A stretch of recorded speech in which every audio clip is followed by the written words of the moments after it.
బద్ధులమై ఉన్నామని దేవుని వాక్యాన్ని బట్టి మీకందరికీ తెలియజేస్తున్నాను. పరిశుద్ధ గ్రంథంలో నుండి యోహాను సువార్త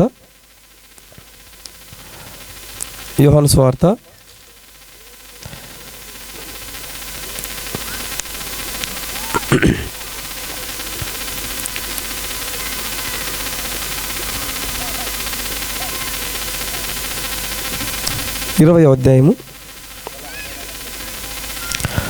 యోహాను సువార్త 24వ వచనం నుండి వాక్యాన్ని చదువుకుందామండి. యోహాను సువార్త 20వ అధ్యాయము 24, 25 వచనాలు. ప్రభునందు ప్రియులారా, పునరుత్థాన సంబంధమైన సంగతులు మనం తెలుసుకున్న మనము ఇప్పుడు వినబోయేటువంటి వాక్య భాగంలోని విషయములు ఏమంటే పునరుత్థాన సంబంధమైన విశేషములు. క్రీస్తు శకం 34న జరిగిన ఆ సంఘటనల సమ్మేళనమే ఈరోజు మనం తెలుసుకునబోతున్న విషయం. క్రీస్తు శకం 34లో అంటే ఇప్పటికీ 1991 సంవత్సరాల క్రిందట జరిగినటువంటి ఆ విషయాలను బైబిల్లో నుండి మనము తెలుసుకొనబోతున్నాం. యేసుక్రీస్తు పునరుత్థానుడయ్యాడు. కొంతమందికి దర్శనమిచ్చాడు. ఆయన తనను తాను ప్రత్యక్షపరచుకున్నాడు. అలా తనను తాను ప్రత్యక్షపరచుకుంటే అందులో దిదుమానబడిన తోమా ఆ గుంపులో లేడంట. యేసుక్రీస్తు ప్రత్యక్షమైన ఆ రోజున దిదుమానబడిన తోమ లేడంట.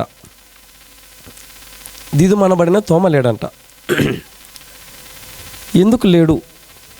ఉండాలి కదా. ఎందుకు లేడు? ఇదేంటి? ఉండవలసినటువంటి వ్యక్తి ఆ గుంపులో ఉండకుండా ఎక్కడికి వెళ్ళిపోయాడు? ఈయన పోవలసినటువంటి విషయం ఏమిటి? ఈయన ఎందుకు వెళ్ళాలా ఎక్కడికో అని ఆలోచిస్తే ఇదంతా దేవుని ప్రణాళిక అన్నమాట.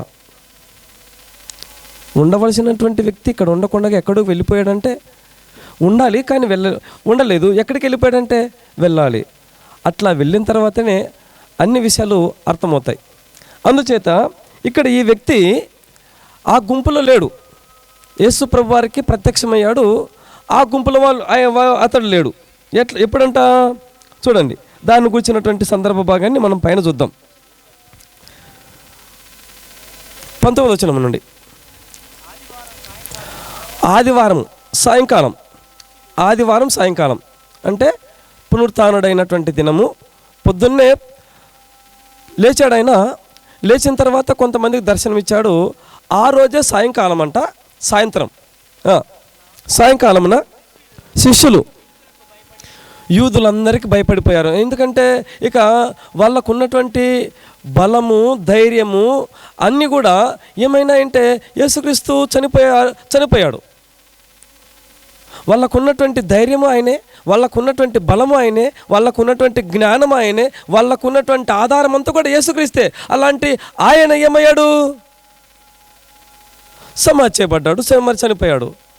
లేపబడి ఉన్నాడన్న విషయము అప్పటికే టామ్ అయిపోయింది. మొత్తము యెరూషలేములో మొత్తం అంతా కూడా అన్ని విషయాలన్నీ యేసు ప్రభు లేచాడు, యేసు లేచాడు అనేటువంటి విషయము అందరికీ తెలిసిపోతుంది. అయితే వీళ్ళలోన ఒక విషయము అలుముకొని పోయింది. భయం అనేది వచ్చేసింది. అప్పటికే వారస లేకుండా యేసుక్రీస్తును చంపేశారు. ఇప్పుడు ఆయన పునరుత్థానుడయ్యాడన్న విషయము వీళ్ళకి తెలిసిపోతే మళ్ళీ ఈయన కానీ ఏమైనా లింక్ పెట్టుకొని మా మీదకి వస్తారేమో అనేటువంటి భయముతో వీళ్ళందరూ కూడా గుప్పుమనుకుంటూ ఉన్నారు. లోపట భయముతో ఉన్నారు వీళ్ళు. అలా భయముతో ఉన్నటువంటి వీళ్ళందరూ కూడా ఏం చేశారంట? ఆ రోజు సాయంకాలమున శిష్యులు యూదులకు భయపడ్డారు. తాము కూడి ఉన్న ఇంటి తలుపులు మూసేశారు. తలుపులన్నీ మూసేసుకున్నారు.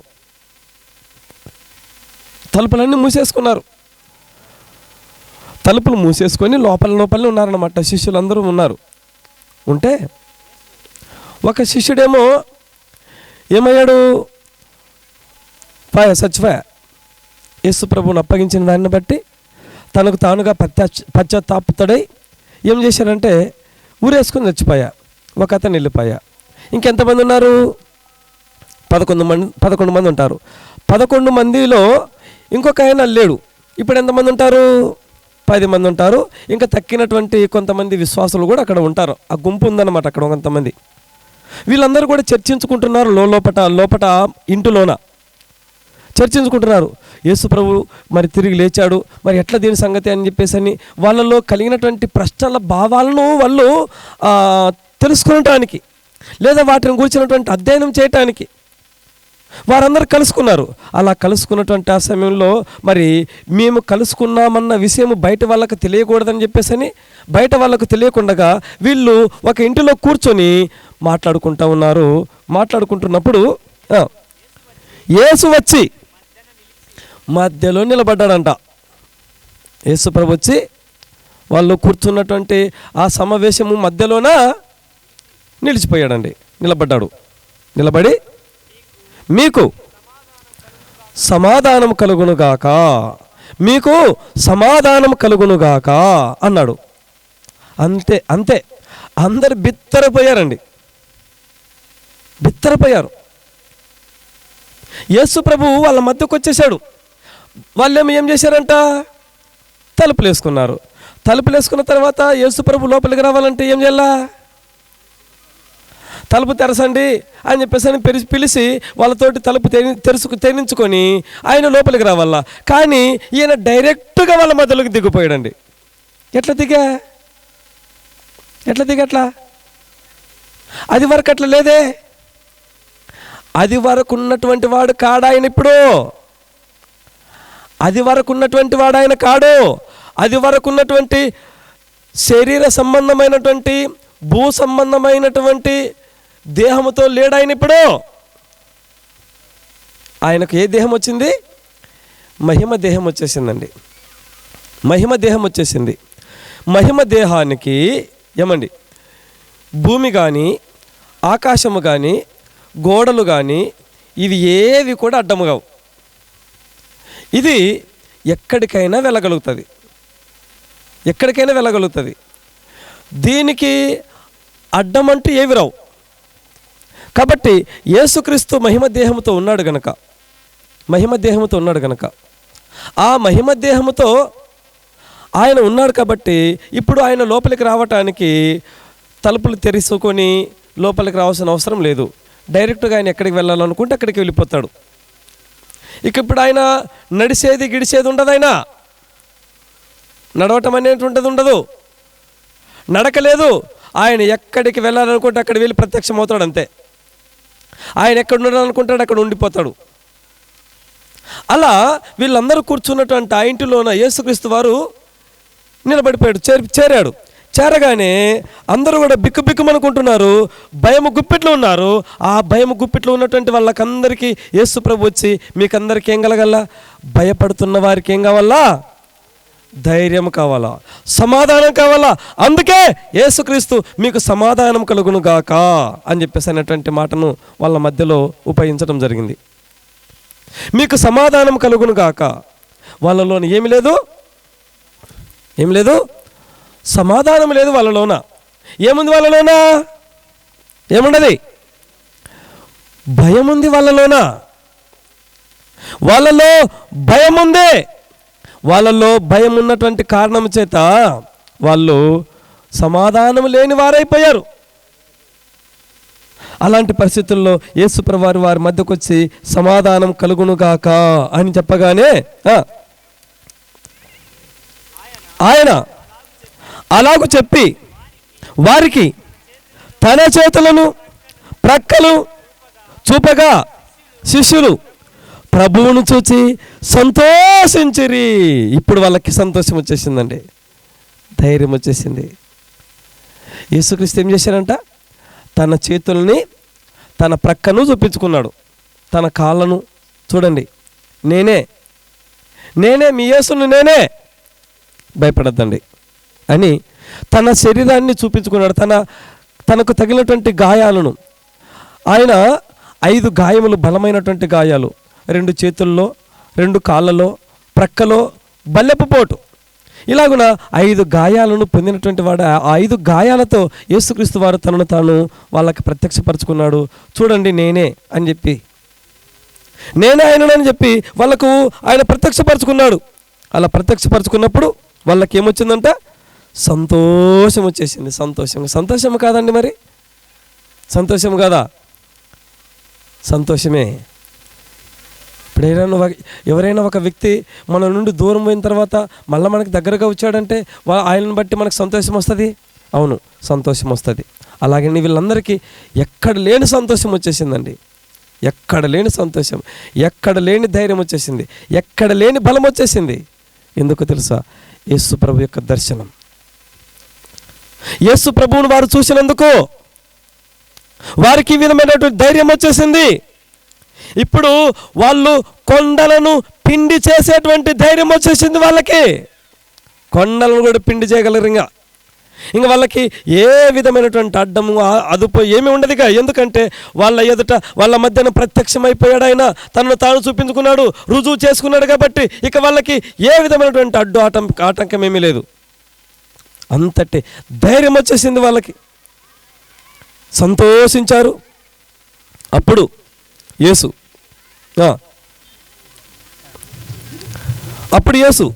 మీకు సమాధానం కలుగుగాక, తండ్రి నన్ను పంపిన ప్రకారము నేనును మిమ్మల్ని పంపుచున్నానని వారితో మరలా చెప్పెను.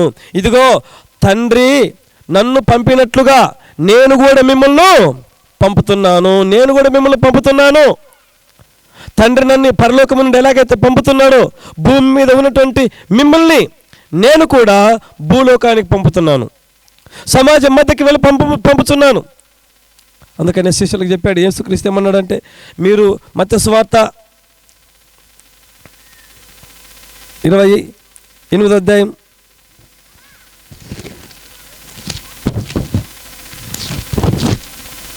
28:18 వచనం చదువుకుందామండి.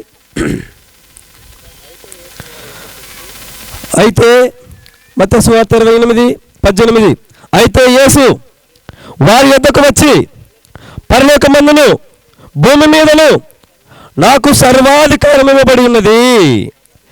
నాకు పరలోకమందు భూమి మీద సర్వాధికారం ఇవ్వబడింది.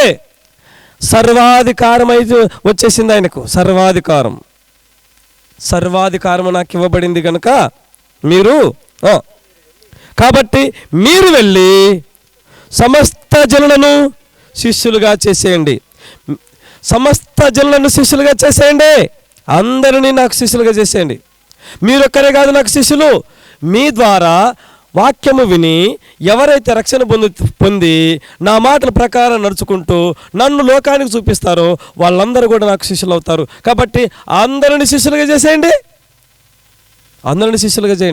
ఇప్పుడు మనం కూడా ఆయనకు శిష్యులమే. మనం కూడా ఆయనకు శిష్యులమైపోతామి. చూసారా? సమస్త జనులను నాకు శిష్యులుగా చేయుడి, తండ్రి యొక్కయు కుమారుని యొక్కయు పరిశుద్ధాత్మ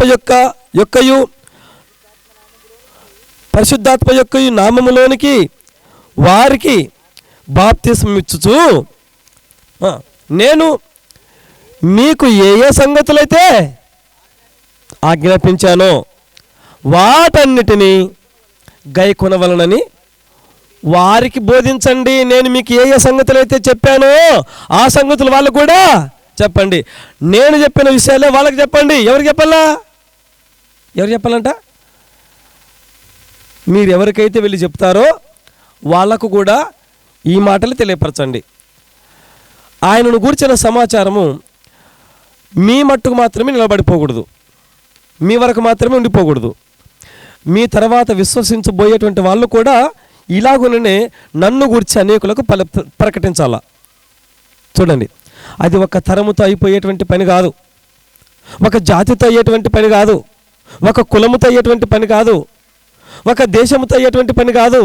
అందరూ కూడా, ప్రతి దేశంలో ఉన్న విశ్వాసులైన వారందరూ కూడా, ప్రతి జాతిలో ఉన్నటువంటి విశ్వాసులైన వారందరూ కూడా, ప్రతి కులములో ఉన్నటువంటి విశ్వాసులైన వారందరూ కూడా ఏం చేయవలసిన వారుగా ఉన్నారు తెలుసా? క్రీస్తును గూర్చినటువంటి సమాచారాన్ని, క్రీస్తు సువార్తను ఇతరులకు ప్రకటించవలసినటువంటి వారుగా ఉన్నారు. ప్రకటించాల్సినటువంటి బాధ్యత ఎవరి మీద ఉంది? ఆయన యందు విశ్వాసం ఉంచినటువంటి మనందరి మీద ఆ బాధ్యత ఉంది. అది ఎవరో కొందరు చూసుకునేటువంటి బాధ్యతను అనుకుంటున్నారేమో. కాదు కాదు, అందరిపైన మోపబడినటువంటి బాధ్యత ఇది. అదే విషయం చెప్పాడు ఇక్కడ ఆయన. నేను మీకు ఏ ఏ సంగతులు అయితే చెప్పానో ఆ సంగతులను వారికి కూడా తెలియపరచండి. చెప్పండి, వాళ్ళకు కూడా చెప్పండి. మీ వరకే నా సువార్త బంద్ కావాల్సిన అవసరం లేదు. వాళ్ళు కూడా చెప్పాలి, వాళ్ళ తరాలు వాళ్ళకు కూడా చెప్పాలా.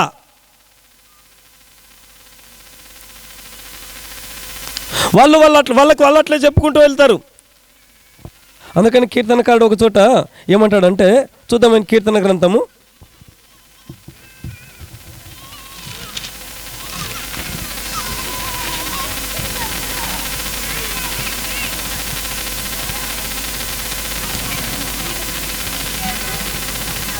'మేము మా పిల్లలకు, మా పిల్లలు వారి పిల్లలకు చెప్తారని చెప్పి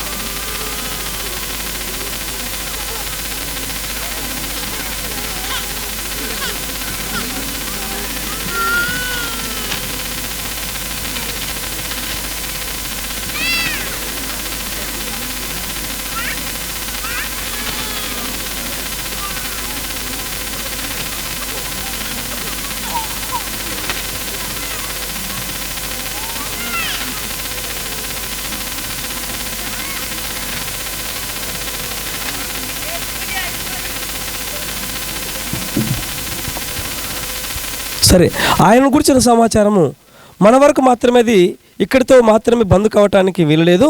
అవి అన్ని తరాల వాళ్ళు, ఆయా తరాలలో ఉన్నటువంటి వాళ్ళు, ఆయా తరాలలో ఉన్నటువంటి వాళ్ళకి నా మాటలు ప్రకటించాలా. ఆ వచ్చినటువంటి తరాలు కూడా, ఆ తరాలలో ఉన్నటువంటి వాళ్ళు కూడా ఆ తరానికి తన వాక్యాన్ని ప్రకటించాలా అని ఈ విధమైనటువంటి నియమాన్ని ప్రభువైన యేసుక్రీస్తు వారు తెలియపరచడం జరిగింది. అందుచేత గమనించండి ప్రియులారా, ఆదికాండము 4 నుండి 6 అధ్యాయాల వరకు మనం చూసినట్లయితే కుటుంబాలకు దేవుడు సూచిస్తున్నటువంటి సూచన ఏమిటంటే, మీకు మీ పిల్లలకు ఎప్పటికీ క్షేమం అనేటువంటిది కావాలనుకుంటే మీరేం చేయనంటే నన్ను గూర్చి మీరు మీ పిల్లలకు తెలియపరచండి. మీ కుటుంబాలన్నీ కూడా భయభక్తులతో నా యందు విశ్వాసం ఉంచి ఉండండి, నమ్మకంగా బ్రతకండి అని దేవుడు కుటుంబాలకు, ఇశ్రాయేలు కుటుంబాలకు అన్నింటికీ ఆనాడు తెలియపరచడం జరిగింది. అలాగే యేసుక్రీస్తు వారు కూడా తన శిష్యులకు చెప్తున్నాడు, మీరు నా యందు విశ్వాసం ఉంచినటువంటి దాన్ని బట్టి. కీర్తన 78వ అధ్యాయము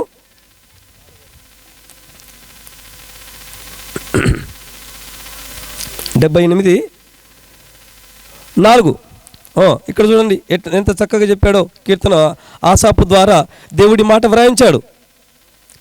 78:4 యెహోవా స్తోత్రార్హ క్రియలను, ఆయన బలమును, ఆయన చేసిన ఆశ్చర్య కార్యములను దాచకుండా, ఆయన చేసిన ఆశ్చర్య కార్యములను ఏం చేయకుండా, దాచకూడదంట, మనలోనే పెట్టుకోకూడదంట. ఆయన చేసినటువంటి కార్యములను, ఆయన చెప్పినటువంటి మాటలు మనలో పెట్టుకోకూడదంట, వాటిని బయటికి తెలియపరచాలా.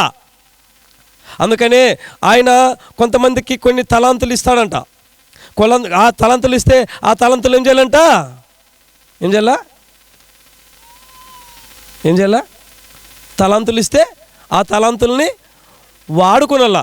కొంతమందికి పాటలు పాడేటువంటి తలంతు ఉంటుంది, ప్రార్థన చేసే తలంతు ఉంటుంది, వాక్యం చెప్పే తలంతు ఉంటుంది, వారి వాక్యం వినేటువంటి తలంతు ఉంటుంది. ఇంక ఇలాంటివి రకరకాలైనటువంటి తలాంతులు వాళ్ళకి ఇస్తున్నప్పుడు ఆ ఇచ్చినటువంటి తలాంతులను వాళ్ళు ఉపయోగించుకునల్లా.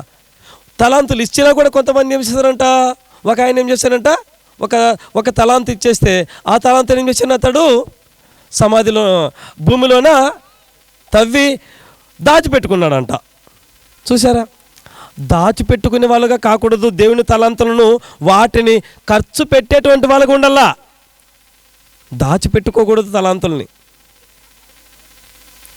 కాబట్టి ఆయన చెప్పాడు, ఇదిగో ఆయన బలమును, ఆయన చేసిన ఆశ్చర్య కార్యములను దాచకుండా వాటిని వారి పిల్లలకు మేము చెప్తాం. ఈ నిర్ణయం మనలో ఉండాలా. ఈ నిర్ణయం మనలో ఉండాలా. ఈ సంకల్పం మనలో ఉండాలా. ఈ విధమైన తీర్మానం మనలో ఉండాలా.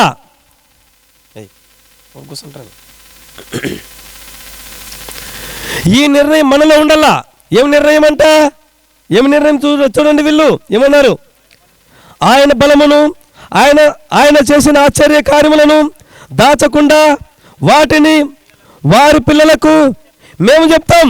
ఇదిగో మీ పిల్లలకు మేము చెప్తున్నట్లుగా మీరు ఆ పిల్లలు కూడా ఆయా తరములో ఉన్నటువంటి పిల్లలకు చెప్పాలి. మేము చెప్పేదము. రాగల తరములలో పుట్టబోవు పిల్లలు దానిని ఎరుగునట్లు. ఏమిటి ఎరుగునట్లు? యెహోవా స్తోత్రార్హ క్రియలను, ఆయన చేసినటువంటి ఆశ్చర్య కార్యములను అందరూ కూడా తెలుసుకున్నట్లు. ఇదిగో యెహోవా ఆశ్చర్య కార్యములను చేసినటువంటి వాడుగా ఉన్నాడు. మనందరి నిమిత్తము ప్రభువును సిలువకు అప్పగించాడు. సిలువలో మరణించాలి. నువ్వు మరణించకపోతే నా పిల్లలు నా దగ్గరికి రారయ్యా. నా దగ్గరికి రారు. వాళ్ళు రావాలంటే నువ్వు తప్ప ఇక వారికి వేరొక రక్షకుడు, వేరొక గత్యంతరం ఇక్కడ ఎవరు లేరు. అందుకనే పరలోకములో ఒక సభ జరిగిందంట. ఒక పెద్ద సభ. కోట్ల కొలది దేవదూతలు ఉన్నారు అక్కడ. కోట్ల కొలది దేవదూతలు ఉన్నారు. ఆ కోట్ల కొలది దేవదూతల్లో అందరూ పరిశుద్ధుడు పరిశుద్ధుడు పరిశుద్ధుడు పరిశుద్ధుడు పరిశుద్ధుడు అని గాన ప్రతిగానములు చేస్తూ మరి పరలోకపు గడప కమ్మల పునాదులు అదిరేటట్లుగా వాళ్ళు స్తోత్ర గానములు చేస్తూ ఉంటే అప్పుడు దేవుడు అందరూ కొంతసేపు నిశ్శబ్దంగా ఉండండి, అందరూ ఊరుకునండి అని అందరిని నిశ్శబ్దం చేశాడు. అందరిని నిశ్శబ్దం చేస్తూ ఒక పాట అడుగుతున్నాడు ఆయన. యెషయా గ్రంథము ఇది అలాగే ఉంచి మళ్ళీ ఇక్కడికి వస్తామండి. యెషయా 6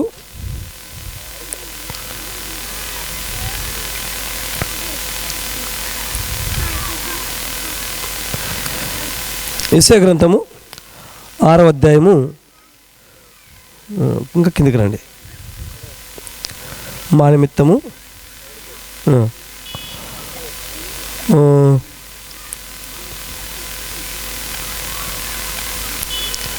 8 నుండి చదువుకుందామండి. 8 నుండి. అప్పుడు నేను ఎవరిని పంపెదను? మా నిమిత్తము ఎవడు పోవును అని ప్రభువు సెలవీయగా వింటిని. ప్రభు సెలవీయగా విన్నాను. నేను ఒక మాట విన్నాను, మా నిమిత్తము ఎవరు పోతారు అని. మా నిమిత్తం ఎవరు పోతారో? ఎక్కడికే? భూమి మీదకి. భూమి మీదకి. ఎక్కడ జరిగిన సమావేశం ఇది? ఎక్కడ జరిగిన మీటింగ్ ఇది? గోనెగల్లలో జరిగిన మీటింగ్ కదా. ఎక్కడ జరిగిన మీటింగ్ ఇది? ఎక్కడ జరిగిందట? ఎర్రమామ మీటింగ్ ఎక్కడ జరిగేదే? ఎక్కడ జరిగిందో వెళ్ళలేదు నాకేం తెలుసు. నాను ఊరికి కూర్చున్నాలంటే కూర్చున్నాను చూడు సార్, నువ్వు నన్ను ఏం అడగద్దు. నన్ను ఊరికి కూర్చున్నానంటే కూర్చునేనే, నన్నేం అడగద్దు. నాకు ఆ అంటే ఆ రాదు, ఈ అంటే ఈ రాదు, ఏమి రాదు నాకు. ఇక్కడ ఉన్నటువంటి మీకు కూడా అంతేనే కదా, మీరు కూడా అంతే. గమనించండి, పరలోకములో ఒక గొప్ప సభ జరిగింది. పెద్ద మీటింగ్. మనకి 100 మందిలో ఉన్నాం. అక్కడ కోట్ల మంది ఉండేవాళ్ళు మనుషులు కాదు. అక్కడ దేవదూతలు ఉన్నారు. అక్కడ దేవదూతల సమక్షంలో ఒక సభ జరిగింది. ఒక పెద్ద సభ జరిగింది. ఆ సభలో దేవుని ప్రశ్న ఏమిటి? ఆ ప్రశ్న అంటే, మా నిమిత్తము ఎవడు పోతాడో? భూమి మీద ఉన్నటువంటి మానవ జాతిని రక్షించడానికి, సిలువపై మరణించడానికి, సిలువపై మరణించి మరలా తిరిగి లేచి నా దగ్గరికి రావటానికి, ఇన్ని ఇబ్బందులను ఎదుర్కొని నా దగ్గరికి రావటానికి ఎవరు సాహసిస్తారు? దయచేసి చెప్పండి ఆయన ప్రశ్నించాడు. ప్రశ్నించినటువంటి దేవునికి ఎవరు కూడా ముందుకు రాలేదు. ఒకే ఒక్కడొచ్చాడు. అందరూ కూడా నా వల్ల కాదు, నా వల్ల కాదు, నా చేత కాదు, నా చేత కాదు.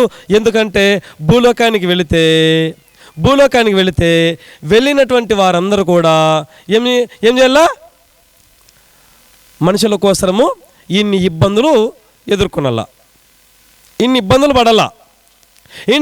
పడాలి. కాబట్టి ఆ ఇబ్బందులన్నీ భరించి, వాటన్నిటిని సహించి, వాళ్ళ చేత ఇంత భయంకరమైన హింస పొంది చచ్చిపోయి మరల తర్వాత తిరిగి లేబడిన తర్వాత నా దగ్గరికి రావాలా, ఇన్ని బాధలు భరించడానికి ఎవరైనా మీలోనే వెళ్తారా పోతారా అని ప్రశ్నించాడు. ప్రశ్నిస్తే ఎవరు కూడా పోతామని లేదంట.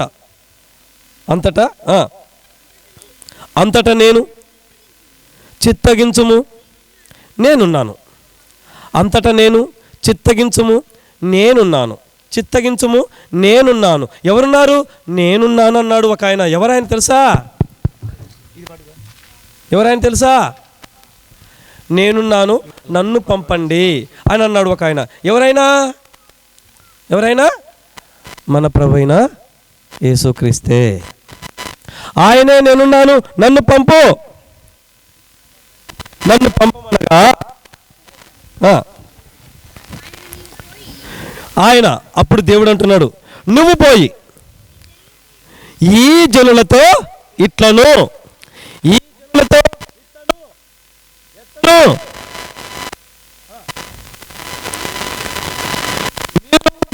నిత్యము వినుచుందురుగా.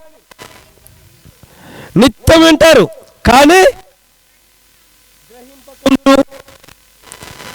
నిత్యము తెలుసుకొనకుందురు. వింటారంట ప్రజలు. ఇప్పుడు కూడా మీలో మనలో చాలా మంది వింటున్నారు వరకే గుడ్డిగా. వింటున్నావమ్మా? నీ మనం సంబరం చూసుకుంటున్నావా? ముజ్జమ్మా వింటున్నావా? ఎక్కడ సభ జరిగిందమ్మా? మీటింగ్ ఎక్కడ జరిగింది?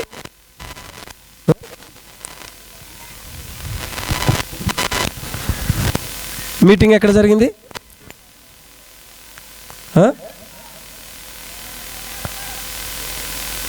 ఎక్కడ జరిగిందంట మీటింగు?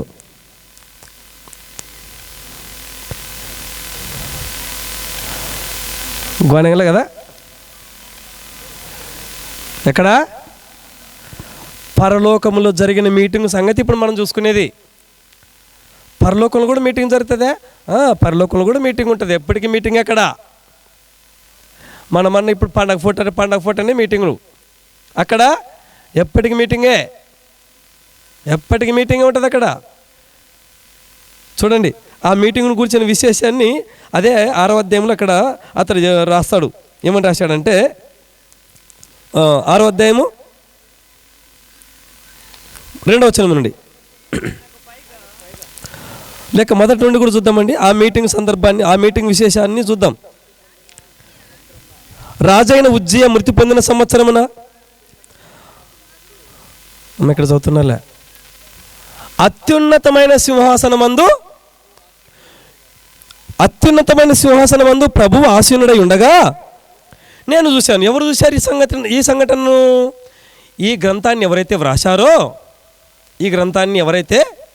వ్రాశారో ఏ గ్రంథము మనం చదువుకుంటున్నది? యా గ్రంథము? యెషయా గ్రంథం చదువుతున్నామండి. మనం ఇప్పుడు చదువుకుంటున్నది యెషయా గ్రంథంలోని సందర్భ భాగం, యెషయా గ్రంథంలోని విషయం. యెషయా గ్రంథంలో ప్రవక్తని యెషయా ద్వారా వ్రాయబడినటువంటి విషయము చదువుకుంటున్నాం ఇప్పుడు. ఆ యెషయా చూశాడంటే యెషయాకు కలిగినటువంటి దర్శనం ఇది. ఎక్కడిది దర్శనం ఇది? పరలోక దర్శనం. ఇది ఎప్పుడు జరిగిందంట? రాజైన ఉజ్జియా మృతి పొందిన సంవత్సరంలో అతనికి వచ్చినటువంటి దర్శనము, యెషయా ప్రవక్తకు వచ్చినటువంటి దర్శనం. ఉజ్జియా రాజు చచ్చిపోయాడు. ఆ ఉజ్జియా రాజు చచ్చిపోయిన తర్వాత ఇతనికి సంవత్సరం లోపట ఒక దర్శనం వచ్చేసింది. ఆ దర్శనంలోన దేవుడు అత్యున్నతమైన సింహాసనం మీద కూర్చుని ఉన్నాడు. పైన పెద్ద కుర్చీ మీద కూర్చున్నాడు. ఆయన కూర్చొని ఉండగా ఆయన చొక్కాయి అంచులు దేవాలయాన్ని నిండుకున్నాయంట. చొక్కాయి అంచులు చొక్కాయి అంచులు. చొక్కా అంటే ఏమిటి? చొక్కా అంగి, నిలువుటంగి అనమాట. అది ఆయన ధరించినటువంటి నిలువుటంగి అంచులు మొత్తము ఆ ఆలయమే నిండిపోయిందంట, దేవాలయాన్ని నిండిపోయిందంట ఆ అంగి. ఇదంత విచిత్రము చూడండి. ఎంత పెద్ద అంగి అయితే అంత పెద్ద దేవాలయాన్ని కప్పేస్తుంది. ఆయన కూర్చుని ఉండగా అంత పెద్ద దేవాలయము అంగితోటే నిండిపోయింది. మొత్తం అంత పరుచుకునిందంట అంగి. ఆయనకు పైగా శరాపులు దేవదూతలు నిలిచిపోయారు. ఒక్కొక్కరికి 6 రెక్కలు ఉన్నాయంట. ఎన్ని రెక్కలు? 6 రెక్కలు ఉన్నాయంట ఒక్కొక్కరికి. ప్రతి వాడు కూడా 2 రెక్కలతో తన ముఖాన్ని, 2 కాళ్ళను కప్పుకుంటూ 2 ఎగురుతా ఉన్నారు. 2 రెక్కలు ఏం చేశారంట? ముఖం కప్పుకున్నారంట. 2 రెక్కలతోటి కాళ్ళు కప్పుకున్నారంట. ఇంకా 2 రెక్కలతోటి ఎగురుతున్నారంట. ఎగురుతుండెను వారు. వీళ్ళందరూ ఆ పరలోకములో ఉన్నటువంటి ఈ మహాదేవదూతలందరూ కూడా ఏం చేశారంట? వారు సైన్యములకు అధిపతియగు యెహోవా పరిశుద్ధుడు, పరిశుద్ధుడు, పరిశుద్ధుడు, సర్వలోకము ఆయన మహిమతో నిండి ఉన్నది అని గొప్ప స్వరముతో గాన ప్రతిగానములు చేస్తా ఉన్నారు. గానము ప్రతిగానము. యెహోవా పరిశుద్ధుడు, పరిశుద్ధుడు, పరిశుద్ధుడు, సర్వలోకమైన మహిమతో నిండి ఉన్నది అనేటువంటి ఈ పదముతో మొత్తం పరలోకమంతా నిండిపోయింది. అట్లే పరిశుద్ధుడు, పరిశుద్ధుడు, పరిశుద్ధుడు యెహోవా. ఏమంట? సైన్యములకు అధిపతికి యెహోవా పరిశుద్ధుడు, పరిశుద్ధుడు, పరిశుద్ధుడు అని ఇలా వాళ్ళందరూ కూడా గాన ప్రతిగానములు చేస్తూ ఉంటే వారి కంఠస్వరము వలన గడప కమ్ముల పునాదులు కదులుతా ఉన్నాయంట. గడప కమ్ముల పునాదులే కదులుతున్నట్టు షేక్ అయిపోతున్నాయి అక్కడ. అయ్య బాబోయ్!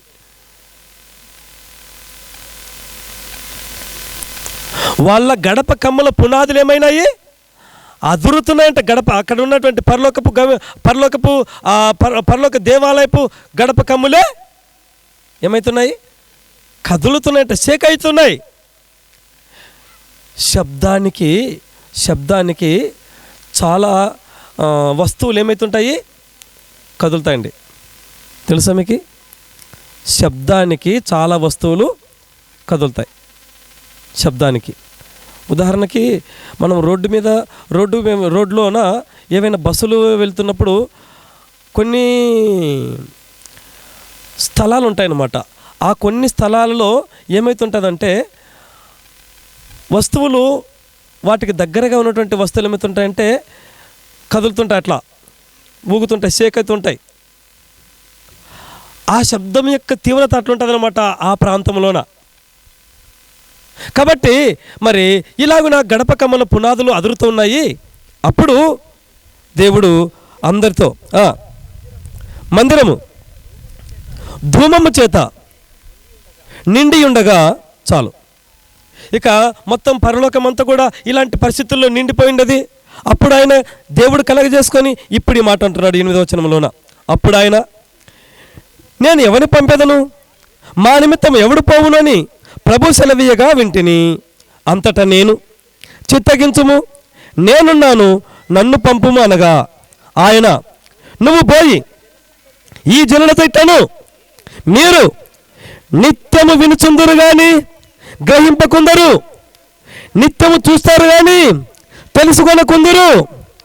వారు కన్నులతో చూచి, చెవులతో విని, హృదయముతో గ్రహించి, మనసు మార్చుకొని స్వస్థత పొందకపోయినట్లు ఈ జనుల హృదయము కొవ్వ చేసి, వారి చెవులు మందపరిచి, వారి కన్నులు మూయించమని చెప్పెను. వీళ్ళందరూ కూడా చెవులు ఉండి వినలేని వారుగా ఉన్నారు, కన్నులుండి చూడలేని వారుగా ఉన్నారు. కాబట్టి వీళ్ళకి అలాంటి పరిస్థితి ఉండని అని చెప్పేసి దేవుడు తెలియపరిచాడు. అందుకే ఇదే విషయాన్ని గురించి యేసుక్రీస్తు వారు వచ్చి మాట్లాడుతూ వచ్చాడు. ఏమన్నాడంటే, మత్తయి సువార్త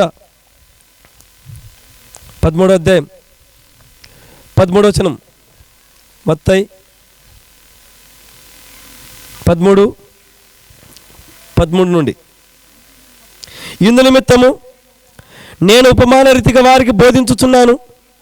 ఈ ప్రజలు, అక్కడ చెప్పబడినటువంటి మాట ఇదిగో యేసుక్రీస్తు వారు భూలోకానికి వచ్చిన తర్వాత అదే మాటను ఇక్కడ ఉపయోగిస్తున్నాడండి. అదే మాటను ఉపయోగిస్తున్నాడు.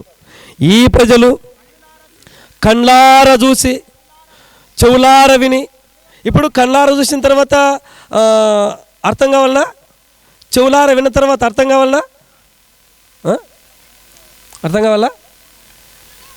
ఇప్పుడు కళ్ళతోటి గుంత ఉండదు అనుకున్నారు అనుకోండి, చూశారు. కళ్ళతో గుంత ఉందన్న విషయం చూశారు, చూసి కూడా గుంతలకి దబ్బుకొని దుంకేస్తారా? దుంకుతారా?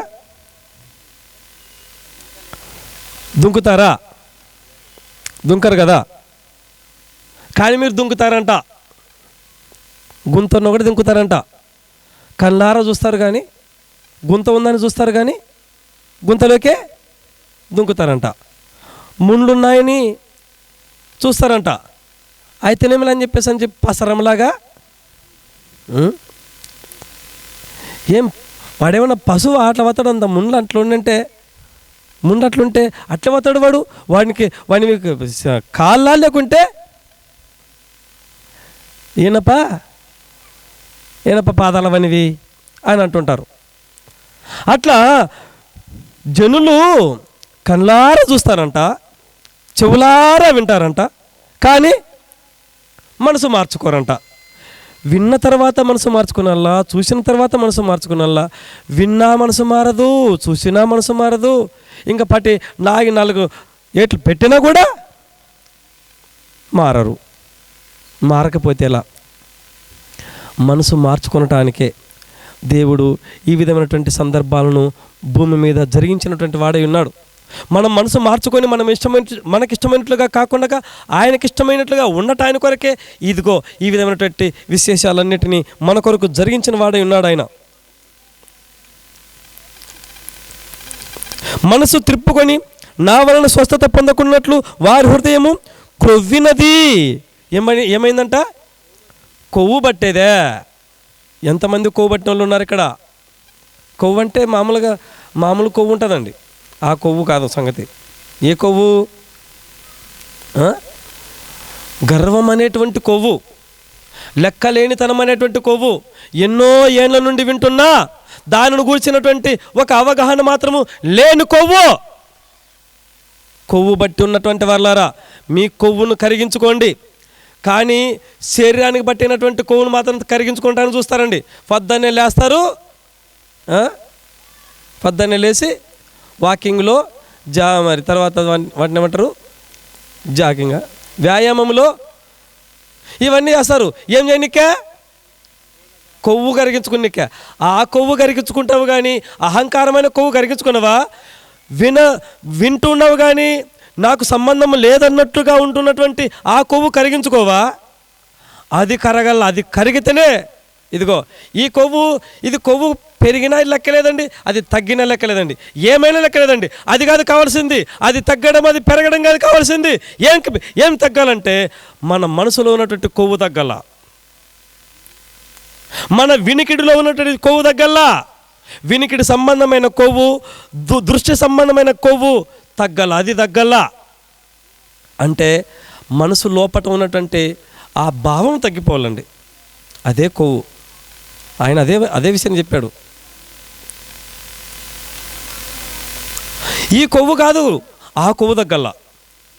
ఈ కొవ్వు కోసమే మరి కొవ్వు తగ్గేటువంటి పదార్థాలు ఏమైనా ఉన్నాయా అని గూగుల్లోనే సెర్చ్ చేసి ఏం చేస్తారు,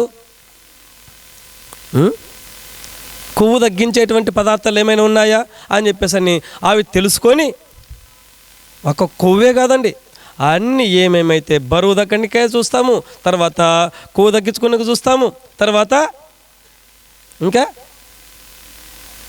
ఇంకా మన లోపల ఏమైతే బలహీనతలు ఉన్నాయో ఆ బలహీనతలన్నీ పోగొట్టుకోవడానికి అన్ని రకాలైన ప్రయత్నాలు చేస్తాము. కానీ ఆధ్యాత్మికంగా బ్రతకటానికి ఏ విధమైనటువంటి ప్రయత్నాలు ఏమైనా చేస్తున్నారా? పాటలు పాడటానికి మరి ముందుకు వస్తారా? వాక్యం వినటానికి ముందుకు వస్తారా? వాక్యానుసారంగా నడుచుకోవటానికి ముందుకు వస్తారా? ఇవన్నీ మాకు సంబంధం లేదు. మాకేం కావాలంటే శరీర సంబంధమైనటువంటి సుఖము, శరీర సంబంధమైన ఆరోగ్యం మాత్రం ఉంటే చాలు. అందుకనే మరి ఆ ఆరోగ్యాన్ని గురించి పెద్దలు ఏమన్నారంట, ఆరోగ్యమే మహాభాగ్యం అన్నారు. కాబట్టి ఆరోగ్యం కాపాడుకున్నా, ఆరోగ్యం కాపాడుకో. ఆరోగ్యాన్ని కాపాడుకోవద్దని ఎవడనేడే? ఆరోగ్యం కాపాడుకోవద్దని ఎవడనేడే?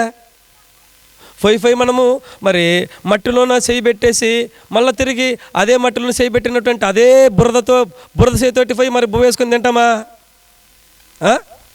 తింటారా? అట్లా బురదలో పని చేసి వచ్చారా, బురద అయ్యేది చేతులకి.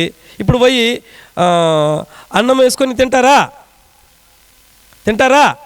తిన్నారు కదా, తినరు. అంటే కడుక్కోవాలని ఎవరు చెప్పిరి? కడుక్కోవాలని చెప్పింది దేవుడే మనకు చెప్పిండేది, మీరు కాదు కడుక్కోమని చెప్పింది. ఆయనే మనకు ఆ బుద్ధి కలిగించాడు, కడుక్కోండి రా, చేతులు కడుక్కోండి. అలా తింటే మీ లోపటికి కొన్ని సూక్ష్మజీవులు మీ దేహంలోకి ప్రవేశిస్తాయి, అవి మిమ్మల్ని ఇబ్బంది పెట్టేస్తాయి. కాబట్టి మీరు కడుక్కోండి అని చెప్పేసి అని ఆయన మనకు ఆ జ్ఞానోదయం కలిగించాడు. కాబట్టే మనం కడుక్కుంటున్నాం. లేకపోతే అట్లా డైరెక్ట్గా తినాల్సినటువంటి వాళ్ళం తింటే ఏమవుతుంది? ఆరోగ్యం దెబ్బతింటుంది. శరీర సంబంధమైనటువంటి ఆరోగ్య సూత్రాలు అయితే పాటిస్తామంట, కానీ ఆత్మ సంబంధమైన ఆరోగ్య సూత్రాలను ఎక్కడ పాటిస్తున్నాము? అవి పాటించాల. శరీర సంబంధమైన వాటిని పాటించకూడదని చెప్పేసి అనడం లేదండి, శరీర సంబంధమైన వాటిని పాటించొద్దని అని చెప్పేసి అనడం లేదు. శరీర సంబంధమైనటువంటి ఆరోగ్య నియమాలను పాటిస్తూ అంతకంటే ఎక్కువైనటువంటి జాగ్రత్త తీసుకునాల్సినటువంటి అవసరత దేనికి ఉందంటే ఆత్మ సంబంధమైనటువంటి ఆరోగ్యకరమైనటువంటి విషయాలను గురించి మనం తెలుసుకోవాల్సినటువంటి వారుగా ఉన్నాం. ఆత్మకు కావాలి ఆరోగ్యము, ఆత్మకు కూడా కావాలి ఆరోగ్యము, ఆత్మకు కావాలి బలము, ఆత్మకు కావాలి శక్తి. అది ఒక్క సహవాసంలోనే దొరుకుతుంది. దానికి ఒక సహవాసం దొరుకుతుంది. దానికి బలము, శక్తి, ఆరోగ్యము ఇవన్నీ కూడా దానికి సహవాసంలో ఉన్నాయన్నమాట ఆత్మకు. అందుకే సహవాసం గురించి కొందరు మానుకుంటున్నట్టుగా మీరు మానద్దండి. వాళ్ళకి అర్థం కాలేదు విషయము, వాళ్ళకి అర్థం కాలేదు కాబట్టి వాళ్ళు పోతేమి లేకుంటే లేదనుకుంటారు. కానీ మీరు అనుకున్నద్దు, ఇదిగో ఆ శరీర సంబంధమైనటువంటి ఆరోగ్య సూత్రాలను ఎలాగ పాటిస్తారో ఆత్మ సంబంధమైన ఆరోగ్య సూత్రాలను కూడా మనం పాటించాల్సినటువంటి వారుగా ఉన్నాం. అందును బట్టి ఆయన ఈ మాట తెలియపరిచాడు. క్రొవ్వు చేసినది, కొవ్వు పట్టింది, వారి చెవులు వినటానికి మందమైపోయాయి. వినటానికి మందమైపోయినాయంట. ఎంతమంది చెవులు మందమైనాయి? ఏళ్ళ నుండి వింటున్నటువంటి వాళ్ళు మారు మనసు పొందలేదంటే ఏమైనట్లు ఇంకా అర్థము? ఏళ్ళ నుండి ఏళ్ళు గడిచిపోతున్నాయి కదా. ఎన్నో ఏళ్ళ నుండి సుమారుగా మరి 50-60 సంవత్సరాల కిందట నుండి దేవుని వాక్యం మన మధ్యలో ప్రకటించబడుతూనే ఉంది.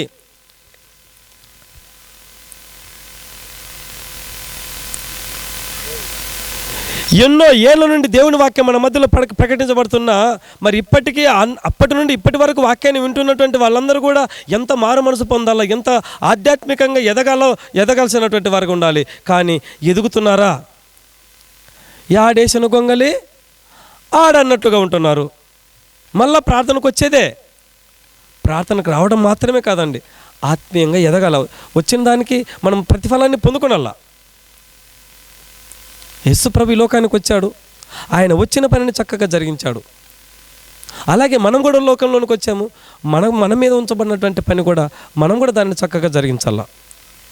ఇలాగున మరి ఆయన చెప్పినటువంటి మాట, వారు తమ కళ్ళు మూసుకొని ఉన్నారు గనుక మీరు వినుట మట్టుకు విందురు గాని గ్రహింపనే గ్రహింపరు, చూచుట మట్టుకు చూతురు గాని ఎంత మాత్రమో తెలుసుకున్నారని యేసయ్య చెప్పిన ప్రవచనం వీరి విషయమై నెరవేరుచున్నది.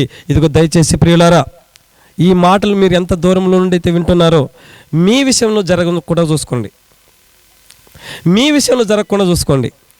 వింటున్నటువంటి మీరు, చూస్తున్నటువంటి మీరు గ్రహింపు లేని వారుగా, అర్థం చేసుకోలేని వారుగా, చూడలేని వారుగా ఉండటం మీకు మంచిది కాదని పరిశుద్ధ గ్రంథాన్ని బట్టి మీకు హెచ్చరిక చేస్తున్నాను. యేసయ్య గ్రంథంలోనికి రండి. మా నిమిత్తం ఎవడు పోవుని 8వ వచనం. అప్పుడు చిత్తగించుము, నేనున్నాను, నన్ను పంపమనగా నువ్వు పోయి ఈ జనులతో ఇట్లనుము, మీరు వినుచుందురు కానీ గ్రహింపకుందురు, నిత్యము చూచుతుందరు కానీ ఎంత మాత్రం తెలుసుకుందరు. కన్నులతో చూచి, చెవులతో విని, హృదయముతో గ్రహించి మనసు మార్చుకొని స్వస్థత పొందకపోవునట్లు ఈ జనుల హృదయము కొవ్వు చేసి వారి చెవులు మందపరచుమని, వారి చెవులు మందపరిచి వారి కన్నులు మూయించుమని చెప్పాను. ప్రభువా ఎన్నాళ్ళ వరకు అని నేను అడుగగా, ప్రభువా ఇట్లా ఎన్నాళ్ళ వరకు ప్రకటించాలని నేను అడిగితే, ఆయన నివాసులు లేక పట్టణములను, మనుషులు లేక ఇండ్లను పాడైపోయేంత వరకు. ఏమేం పాడైపోయేంత వరకు అంట? ఏమేం పాడైపోవాలంట? ఏమేం పాడైపోయేంత వరకు అంట? పట్టణాలు పాడైపోయేంత వరకు చెప్పండి, ఇండ్లు పాడైపోయేంత వరకు చెప్పండి, ఇంకా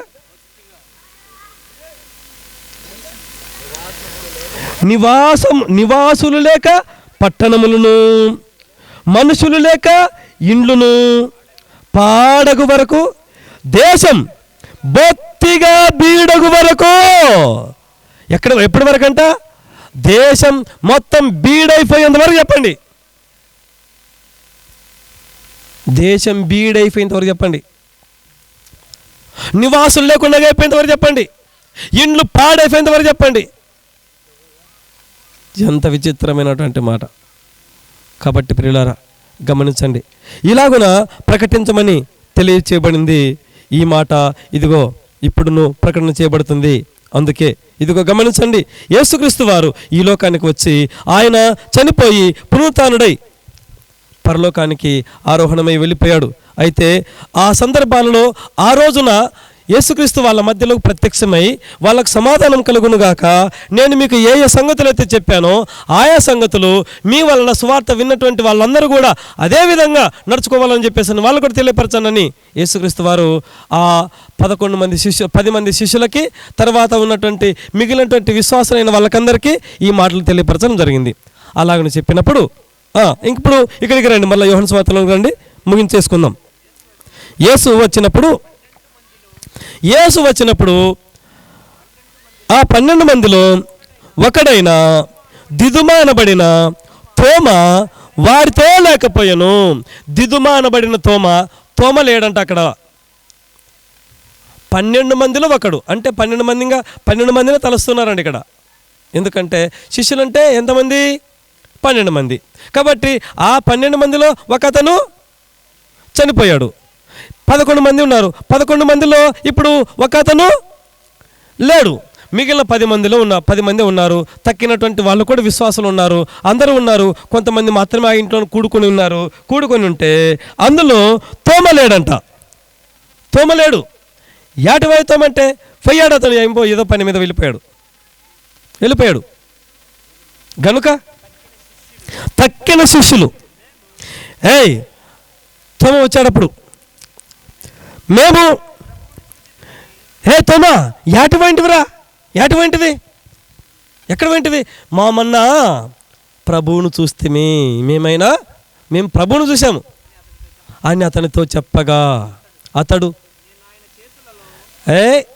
నేను ఆయన చేతులలో మీరు చెప్పిన దాన్ని బట్టి నమ్మను,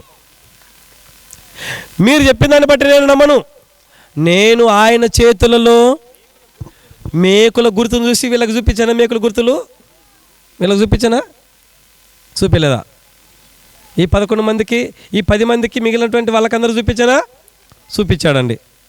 మేకుల గుర్తులు వాళ్ళకు చూపించాడు, కానీ ఇతను కూడా మళ్ళీ చూపించాలంట.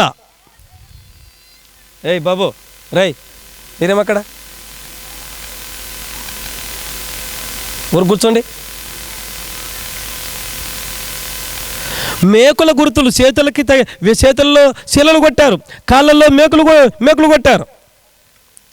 ఆ మేకుల గుర్తులు వాళ్ళకు చూపించడం జరిగింది, కానీ ఇతను కూడా మళ్ళీ చూపించాలా, అందరూ చూపించాలా. కాబట్టి నేను ఆయన చేతుల్లో కాళ్ళలో ఉన్నటువంటి మేకుల గుర్తులను చూసి నా వేలు మళ్ళీ చూడడం మాత్రమే కాదంట.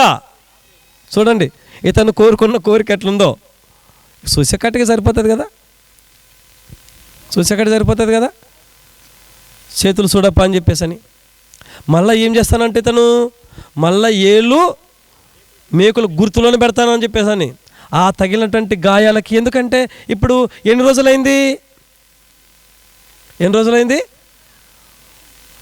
చేతులకి కాళ్ళకి గాయాలయ్యి ఎన్ని రోజులయ్యా? 3 దినాలు అయింది. కాబట్టి ఇంకా బాగుంటుంది, గుర్తులు ఇంకా మానిపోయిండవు. కాబట్టి 3 దినాలకు మారిపోవు కదా,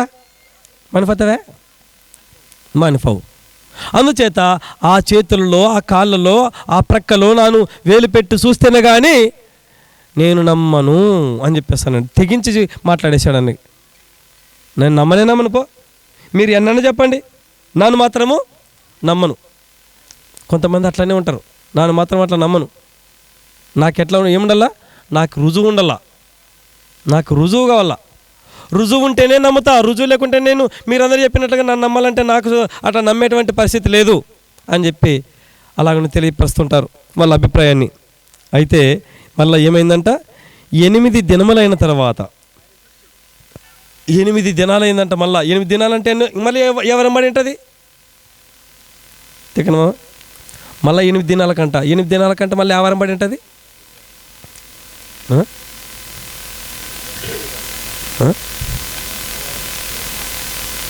ఇప్పుడు ఆ వారము ప్రత్యక్షమయ్యాడు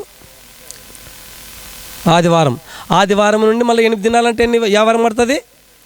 మళ్ళా ఆదివారమే పడుతుందండి. మళ్ళీ ఆదివారమే, మరలా ఆదివారం పడింది. మళ్ళీ ఆదివారం, మళ్ళీ వారం 8 దినాలకు